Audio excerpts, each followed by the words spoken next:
A paz de Cristo, tudo bem com você?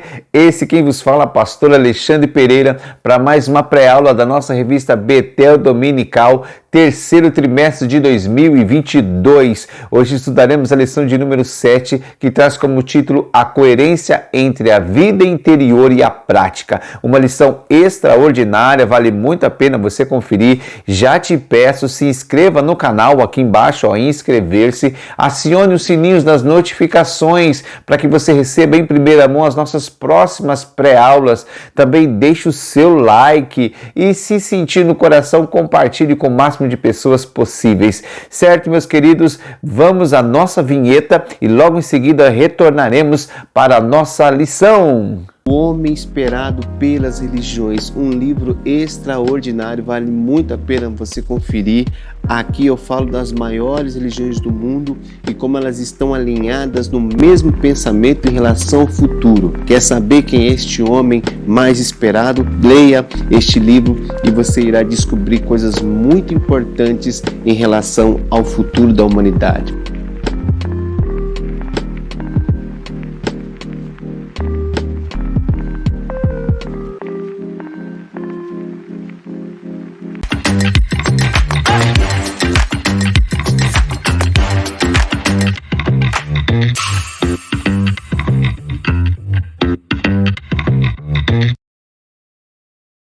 Deixo aqui a saudação ao meu pastor presidente, pastor Marcos Moreira. Vamos então ao nosso texto áureo. O texto áureo diz assim: E tudo quanto fizerdes, fazei-o de todo o coração como no Senhor, e não aos homens. Colossenses capítulo 3, versículo 23.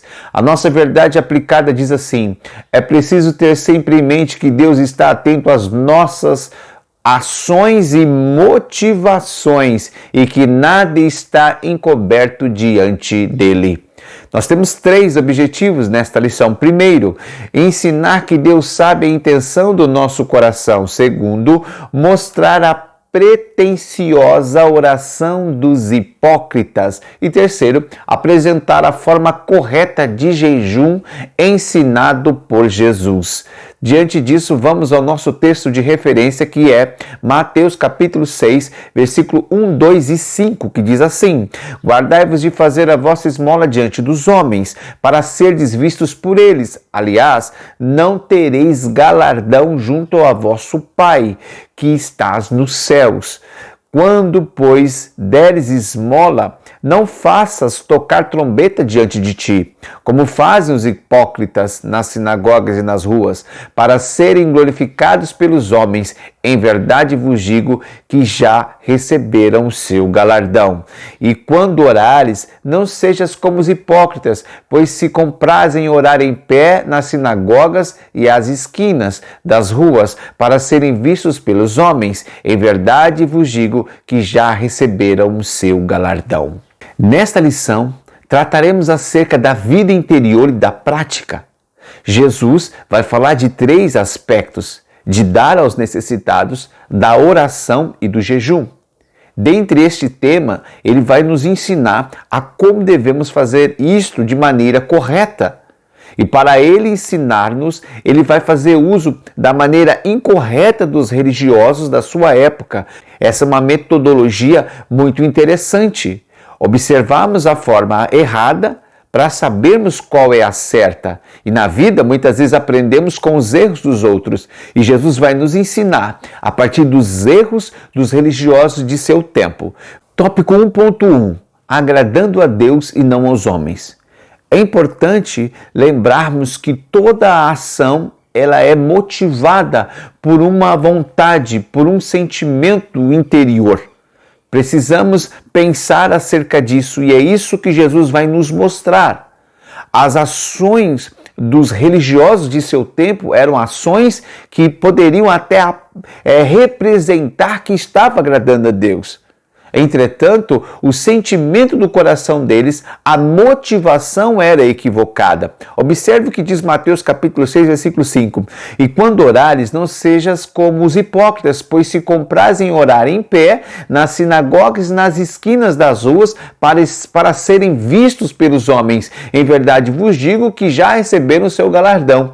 Então, eles estavam tendo uma ação que aparentemente agradava a Deus, que é orar. Entretanto, eles estavam orando de pé para ser visto pelos homens. E muitas vezes esta motivação equivocada faz com que a pessoa deixe de receber a recompensa de Deus, que é isso que Jesus fala, que a pessoa já recebeu o galardão, já recebeu a recompensa, porque a sua atitude fez com que os outros homens a admirassem. Paulo também vai alertar a igreja de Éfeso acerca desta motivação. Observe o que ele diz em Efésios capítulo 6, 6 e 7. Não servindo à vista como para agradar aos homens, mas como servos de Cristo, fazendo de coração a vontade de Deus, servindo de boa vontade, como ao Senhor e não como aos homens. Então, todas as nossas ações precisam ser realizadas a partir da pessoa de Deus. Até o nosso trabalho secular precisa ser feito como se estivéssemos fazendo para Deus. É importante falarmos disso porque muitas vezes trabalhamos na igreja e não trabalhamos para o Senhor e pelo Senhor. Muitas vezes trabalhamos pela figura eclesiástica que Deus estabeleceu ali. E isso é muito perigoso porque podemos nos decepcionar quando fazemos as coisas para as pessoas muitas vezes demonstram ingratidão. Essa ingratidão acaba nos entristecendo e fazendo com que paremos de fazer a obra do Senhor. Então, tudo quanto fizermos, devemos fazer para Deus e com certeza Deus nos recompensará.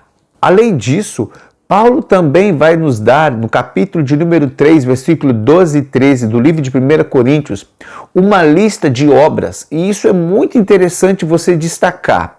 Preste bem atenção que Paulo vai falar de obras realizadas para Deus, obras que são aceitas e obras que não são aceitas diante do Senhor. Olha o que diz: e se alguém sobre este fundamento formar um edifício de ouro, prata, pedras preciosas, madeira, feno, palha, a obra de cada um se manifestará. Na verdade, o dia a declarará, porque pelo fogo será descoberta, e o fogo provará qual seja a obra de cada um.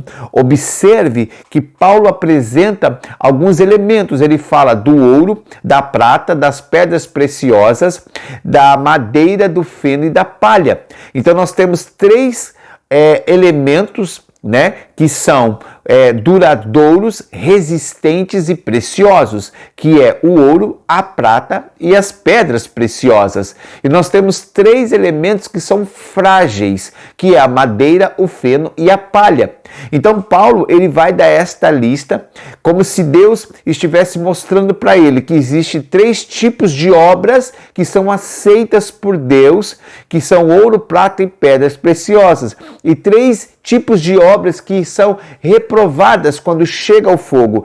Elas são feitas, mas quando chega diante de Deus, Deus reprova, passa pelo fogo e não resiste.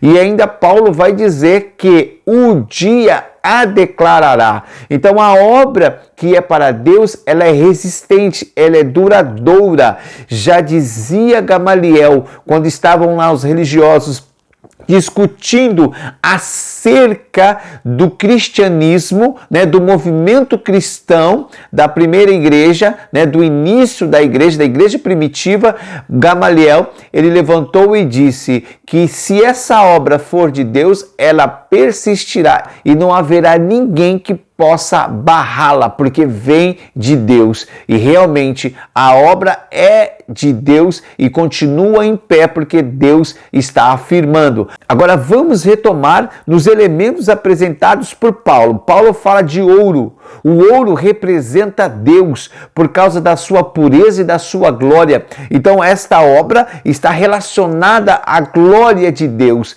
à pureza. Deus recebe obras que são realizadas para Ele. A prata simboliza a redenção por meio de Cristo. Então está relacionada com a obra que Deus faz na vida do homem.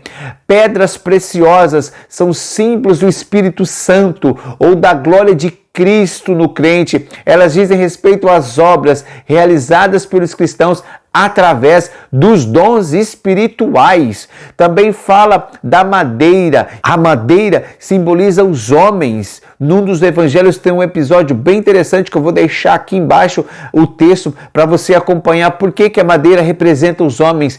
A madeira é obras que Deus reprova, porque são feitas para o homem e não para ele. O feno, capim, erva seca, fala-nos da fragilidade humana. Esse elemento trata das obras aparentes, pessoas que estão mais preocupadas com o destaque.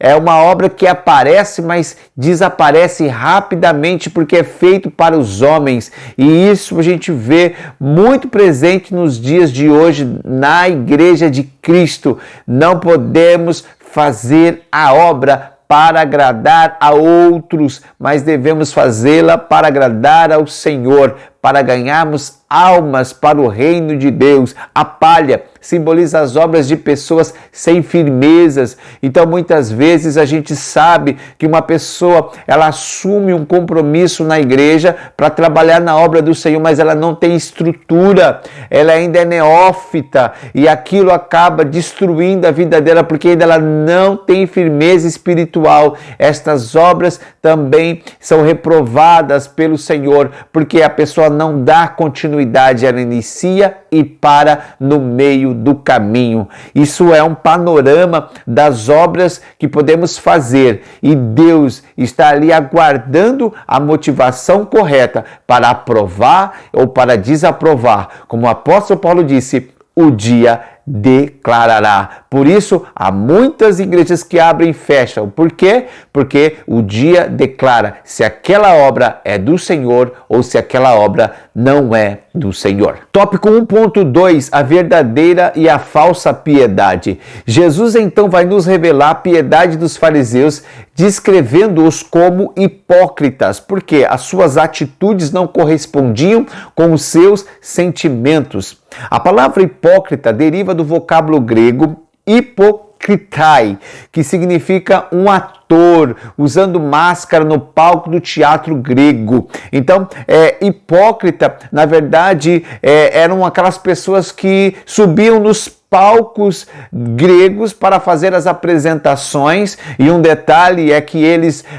não tinham mulheres não participavam desses teatros, somente os homens, e para os homens fazerem a personagem feminina, eles usavam máscaras. Na verdade, todos eles estavam com máscaras que representavam muitas vezes o caráter daquela personagem que estava sendo representada ali. Então, era assim que Jesus via os religiosos de seu tempo, fingindo ser espirituais, fingindo ser santos, mas na verdade, no fundo, estavam mais preocupados com aquilo que os homens estavam falando acerca deles mesmos. Tópico 1.3, ofertando em secreto. Cristo deixa claro em suas palavras que, na justificativa de fazer a vontade de Deus, é possível até mesmo fazermos coisas que desagradam a Deus, que são reprováveis pelo Senhor. E Paulo, ele vai falar que há muitos que estavam ali à sua volta, que diziam fazer a obra do Senhor, na verdade estavam atrapalhando, estavam dificultando e estavam com intenções e motivações equivocadas. Olha o que Paulo diz em Filipenses capítulo 1, verso 15 e 17. Verdade é que alguns pregam a Cristo por inveja e porfia. Observe, pregando a Jesus Cristo com motivações de inveja e porfia. Aí ele continua, mas outros de boa mente, uns por amor, como é normal, como é aceitável diante do Senhor, sabendo que fui posto para a defesa do Evangelho, mas outros, na verdade, anunciam a Cristo por contenção, não puramente, julgando acrescentar aflição às minhas prisões. Observe que estavam pregando o Evangelho para dificultar a vida do apóstolo Paulo, e as motivações dessas pessoas eram totalmente corrompidas. E isso nos faz entender por que o cristianismo vive nessa dimensão. Glorificamos a Deus pela expansão do reino de Deus. Entretanto, há muitas igrejas que os seus respectivos líderes estão pregando o Evangelho com motivações equivocadas. Mas olha o que Paulo vai dizer no versículo de número 18 do mesmo capítulo 1. Mas que importa, contanto que Cristo seja anunciado de toda maneira, ou com fingimento, ou em verdade, nisto me regozijo e me regozijarei ainda. Paulo está dizendo aqui que, independente das circunstâncias, ele sabia que o mais importante era que Cristo fosse anunciado. E essa é a resposta que temos para este emaranhado de igrejas e de portas que se abrem e que muitas vezes não possuem estrutura nenhuma para fazer a obra de Deus. Deus permite, porque importa que Cristo seja anunciado de todas as maneiras. Que possamos entender o coração de Deus nestas palavras e trabalhar para o reino de Deus, porque essa é a vontade do Senhor, que almas se rendam a seus pés. Tópico 2, a pretensiosa oração dos hipócritas. Então, a oração é um dos principais instrumentos do cristão, principalmente no que tange ao nosso relacionamento com o Senhor.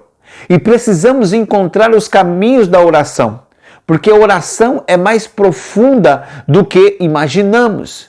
Existem dimensões de oração e os discípulos vão perceber isso.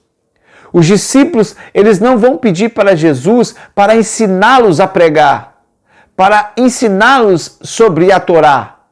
Eles vão pedir para Jesus, ensina-nos a orar, porque aprender a orar é fundamental na vida do cristão. E muitas vezes a gente tem uma dimensão acerca da oração, mas Deus quer que nos aprofundemos. Observe o que diz Lucas capítulo 11, verso 1. E aconteceu que, estando ele a orar num certo lugar, quando acabou, lhe disse um dos discípulos, Senhor, ensina-nos a orar, como também João ensinou aos seus discípulos. Depois que Jesus orou, e esse discípulo ficou atento à oração de Cristo e à profundidade da oração dele, ele entendeu que era muito importante aprender a orar, a viver em oração, porque eles assistiam a Cristo como modelo para isso. E aí então ele pede, Senhor, ensina-nos a orar. Em outras palavras, ensina-nos a orar como o Senhor ora, porque a gente vê a diferença, a gente vê o sobrenatural sobre ti. Ensina-nos a orar. Tópico 2.1, a maneira incorreta de orar. Então a oração é um instrumento poderoso, como vimos, mas é possível até mesmo na oração eu agir de maneira incoerente e desagradar a Deus. Olha o que Jesus vai dizer, vamos retomar Mateus 6,5. E quando orares, não seja como os hipócritas, pois se comprazem em orar em pé nas sinagogas, nas esquinas das ruas, para serem vistos pelos homens. Em verdade vos digo que já receberam o seu galardão. Então, aqueles religiosos fizeram das ruas o seu palco, o seu teatro, para apresentar a cena de que eles eram mais santos, mais espirituais do que os outros judeus. E nos nossos dias não é diferente. Nossos dias a gente está cercado de pessoas que querem mostrar a sua espiritualidade. Jesus não se preocupava em mostrar a espiritualidade dele. Por quê? Porque a sua vida era fazer a obra de Deus. Hoje é normal muitos irmãos subirem ao monte para orar, para buscar ao Senhor, e isso é aplausível, né? Se a gente vive uma vida para Deus, eu posso orar em qualquer lugar, em qualquer canto. Jesus ensinou a orar, a fechar a porta do nosso quarto e ali falar com Deus em secreto. Eu posso fazer isso. Entretanto, há muitos que sobem no monte, que fazem live, que quer mostrar para todo mundo que está lá em oração. Ela pode até fazer uma transmissão, mas ela precisa ter bastante cuidado com o que está motivando ela a fazer isso. Se realmente é para salvar vidas, se realmente é para alcançar pessoas ou se é para se aparecer, porque é uma linha muito tênue entre uma coisa e outra. Portanto, tudo quanto fizermos para o Senhor, precisamos parar e refletir e saber qual é a real motivação do nosso coração. Agora, Cristo vai nos dar o caminho mais perfeito. Tópico 2.2, orando ao Pai em secreto. Jesus falou que devemos entrar no nosso quarto, fechar a nossa porta e falar com o Pai em secreto, Mateus 6,6. Porque ali, com certeza, o nosso coração estará livre de qualquer influência do mal, de qualquer motivação equivocada. Por isso Jesus ensinou isso. Não que somente no quarto com a porta fechada é o lugar que Deus ouve. Na verdade, Deus nos escuta em qualquer canto, em qualquer momento, em qualquer situação. Deus está nos ouvindo. A palavra de Deus diz no Salmo 139 que antes que as palavras cheguem à nossa boca, o Senhor já as conhece. Então Ele está atento à nossa oração. Agora precisamos sempre buscar a Deus com a motivação correta. E por isso Jesus nos ensina: entre no seu quarto, feche a sua porta e fale com Deus e Ele vai te recompensar em secreto. Então a oração, ela é fundamental, ela é importantíssima e muitos grandes homens de Deus nos deu exemplo de fazer a obra do Senhor de maneira extraordinária. Por quê? Porque eles entenderam a profundidade, a dimensão e a importância da oração. A exemplo disso temos homens como William Seymour, Hudson Taylor, John Wesley, Charles Finney, Moody, Jonathan Edwards, Gunnar Wingre e até mesmo o grande Daniel Berg. Todos estes homens eram homens que viviam em oração, que tinham a prática da oração, que não oravam só quando as coisas estavam difíceis, mas oravam diariamente, buscando a Deus com o coração contrito e aquebrantado, e o Senhor os recebia, os aceitava e os usava de maneira extraordinária. Então nossa oração, ela precisa ser feita com entendimento, com razão, com consistência, com realidade, com verdade. Ela pode até repetir. Nós podemos repetir uma oração. Jesus ele fez isso por diversas vezes. Por exemplo, em Mateus 26:44, diz assim: e deixando-os de novo, foi orar pela terceira vez, dizendo as mesmas palavras. Então a oração ela pode ser feita e as palavras podem ser repetidas. Eu posso orar pela mesma coisa, insistir em oração. Paulo pediu por 3 vezes para que Deus tirasse o espinho da carne dele. Então a oração ela pode ser repetida, mas ela precisa ser feita com entendimento, com emoção, com sentimento, com verdade, e não uma oração mecânica, uma oração combinada.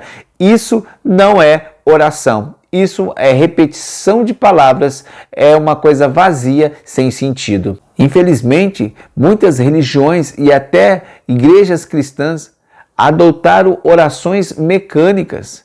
E isso fez com que as pessoas entendessem que aquilo é uma oração, aquilo é uma reza. E aí então elas perderam todo o desejo de orar e de viver uma vida de oração.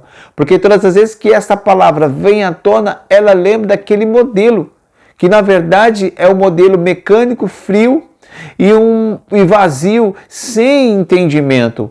Precisamos sim orar. Orar é falar com Deus. Orar é abrir o coração para Deus. Orar é o oxigênio da vida cristã. Precisamos confiar que a nossa oração será ouvida e seremos atendidos. Olha o que diz o Salmo 139, verso 4, que já citei anteriormente. Sem que haja uma palavra na minha língua, eis que o Senhor tudo conheces. Se Deus conhece até aquilo que eu não falei ainda, quanto mais as coisas que eu falar. Que falemos com o Senhor. Jesus nos ensinou isso. Pedi, pedi, dá-se-vos-á. Porque o que pede, recebe, o que busca, encontra, o que bate, abre-se-vos-á. Que possamos bater na porta para falar com o Pai e não só para receber coisas, mas para se relacionar com Ele. Tópico 3. A prática do jejum. O que é o jejum? O jejum é a abstinência total ou parcial de alimentos por um período definido e propósito específico. Então eu vou deixar de me alimentar por um período pré-estabelecido, e isso eu faço no contrato com Deus, ali na oração, e com um propósito. Então eu preciso apresentar o propósito para o Senhor, pela qual eu estou sem comer, sem ingerir determinados alimentos. É importante que lembremos que não existe nos evangelhos, nem nas epístolas, nenhuma ordenança acerca de que devemos jejuar. Mas encontramos diversos textos em que o próprio Cristo e os apóstolos vão mostrar que jejuavam e que é uma prática muito importante na vida cristã. Observe o que Jesus diz lá no capítulo de número 6, versículo de número 16. E quando jejuardes, não vos mostreis contristados como os hipócritas, porque desfiguram o rosto, para que aos homens pareçam que jejuam. Em verdade, vos digo que já receberam um galardão. Jesus não está dizendo aqui que não devemos jejuar. Ele está dizendo, devemos jejuar sim e fazê-lo de maneira correta. Então a prática do jejum incorreto é uma coisa muito antiga. Observe o que diz Isaías capítulo 58, verso 3. Parte B e verso 4.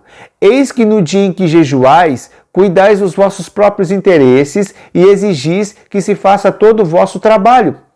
Eis que jejuais para contendas e para rixas e para ferirdes com punho iníquo. Jejuando assim como hoje, não se fará ouvir a vossa voz no alto.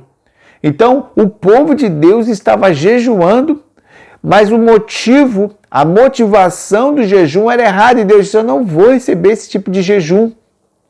O jejum é um fato que é marcante na vida daquele que serve a Deus.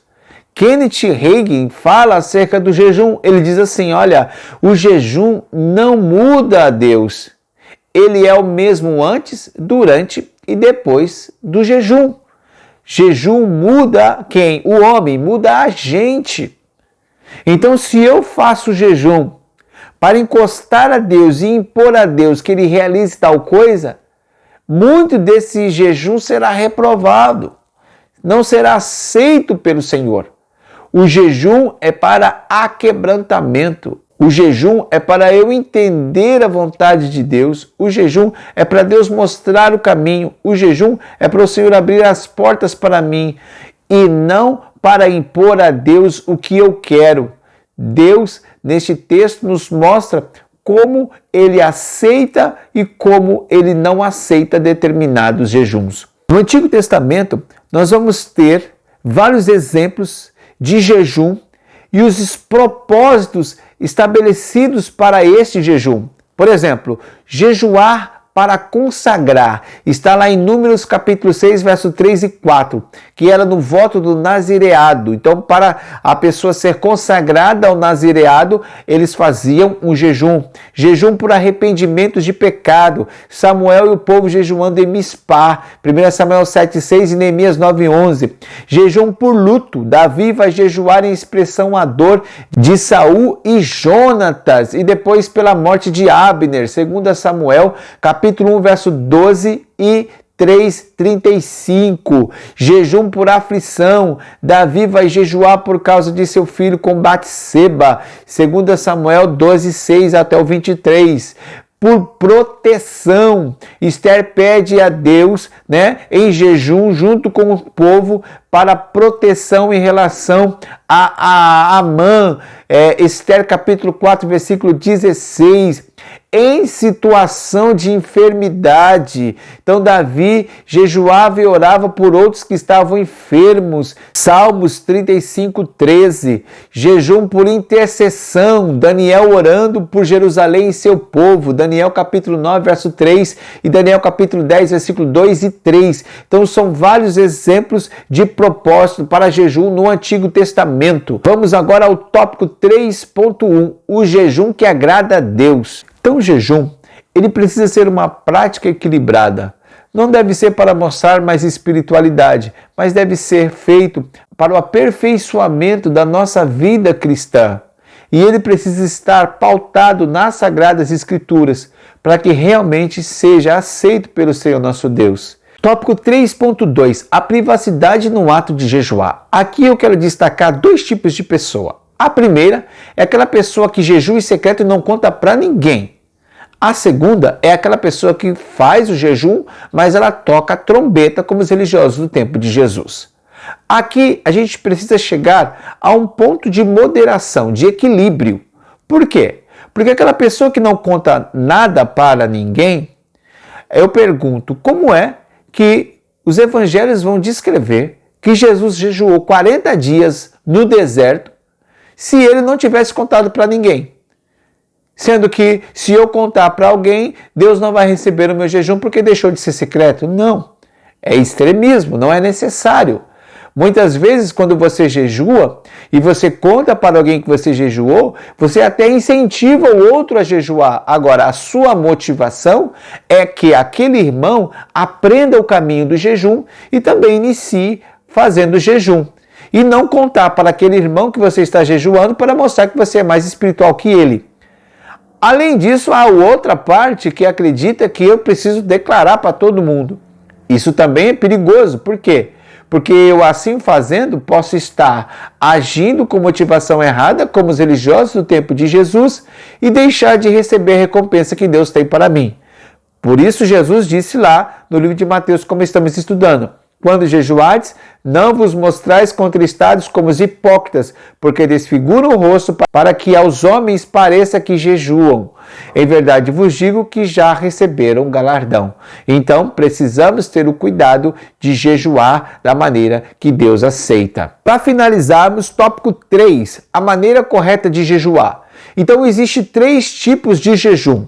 Existe o jejum parcial, que a gente vai perceber esse jejum na vida de Daniel. Daniel capítulo 10, versículo 2 e 3. Daniel, ele fez um jejum parcial. Observe, naqueles dias eu, Daniel, pranteei durante 3 semanas, manjar desejável não comi, nem carne, nem vinho entraram em minha boca, nem me ungi com óleo algum, até que se passasse as 3 semanas. Daniel tinha o propósito, jejuou 3 semanas e ele não comeu determinados tipos de alimento. O profeta Daniel ficou sem ingerir carne, vinho e manjar desejável. Este era o propósito dele, jejum parcial. Existe o jejum normal, que é a abstinência de alimentos, mas com ingestão de água. A gente vê a exemplo disso o nosso próprio Cristo, lá em Mateus capítulo 4, versículo 2.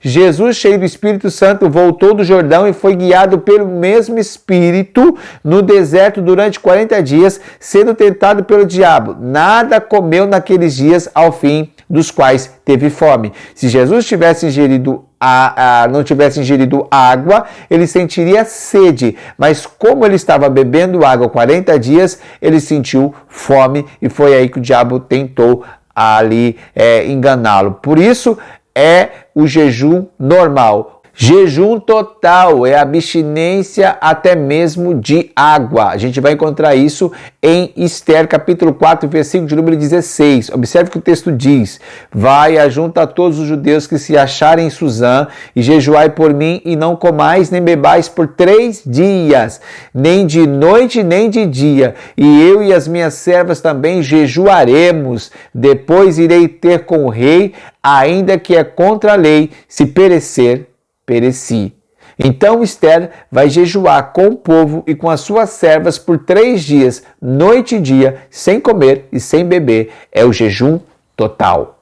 Diante de toda essa preciosidade, desse estudo tão maravilhoso, espero que você tenha sentido aí a presença de Deus, que você tenha aprendido bastante, assim como eu aprendi também. Nós queremos finalizar a nossa lição destacando a importância da motivação do nosso coração. Então precisamos estar sempre conferindo a intenção do nosso coração para que a nossa obra chegue até os céus e possamos receber a recompensa do Senhor nosso Deus. Lembrando, se inscreva no canal, acione o sininho das notificações e compartilhe com o máximo de pessoas possíveis que você assim conhecer. Compartilhe com os irmãos da igreja para que o canal cresça cada vez mais. Certo, meus queridos? Deus te abençoe. Um forte abraço, tenha uma excelente aula e até a próxima. Tchau, tchau!